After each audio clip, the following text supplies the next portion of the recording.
How does one convince a nation that has a problem but doesn't want to admit Yeah, I it? mean, this is the core of the issue, right? I mean, so for all sorts of reasons, political reasons, religious reasons, cultural reasons.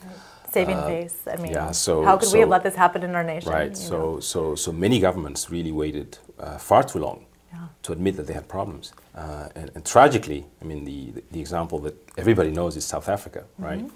Where for a number of years, the government did not really come to the table to do what they needed to do. Now, they've turned the page now. Right.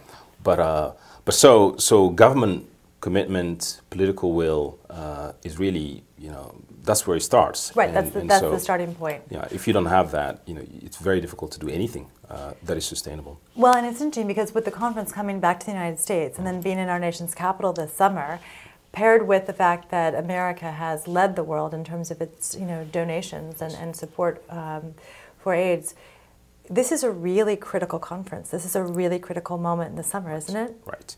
No, it really is a crossroads, I call it, because, funny enough, because of the progress that has been made, 6-7 million people on treatment now in a relatively short period of time, right?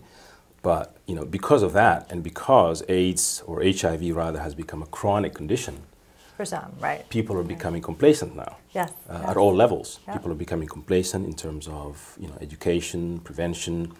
People are becoming complacent in terms of funding. They're becoming complacent in terms of investing in innovation. So we're seeing that also. Right. The pipeline looks a lot different than it did 10 years ago. Right. So I really think that this conference is critical to sort of, wake people up and say, hey, we're not there yet. Yeah. Far from it. We've made a lot of progress, but we have a long way to go. Globally, the amount of people who are living with this disease relative to the resources that we have, can we do it? Can we scale up enough quickly enough so that this just doesn't spiral completely out of control? Absolutely. I mean, certainly as a company, as Merck, we were, believers from day one that you really could implement very effective programs if you were willing to partner. Right. If you're willing to bring the best science, we're part of that solution from a scientific standpoint. If you could bring that together with the funding that exists, that needs to continue to be appropriated, you bring that together with the professionals on the ground, the communities, you could really achieve great results. As I travel across the US, what struck me is, in many ways, in many parts of the US, is how much gap there is in terms of access to care. Right. Education, right, and retention. Can we apply some of the lessons that you've seen in places around the world where you've worked to places in America where we're struggling to have better adherence and better access to care? Absolutely. I mean, I personally am very passionate about this concept of a home for the patient, right? So one of the things that we saw in Africa that really worked very well is the support network that patients have. And so they come together, essentially, it really is literally a home, right? So if you don't show up for your meds, somebody calls you. Right, right. Somebody knows that you're not there and you should be there. And they know where you are. They know where you are, right. So they go and get you.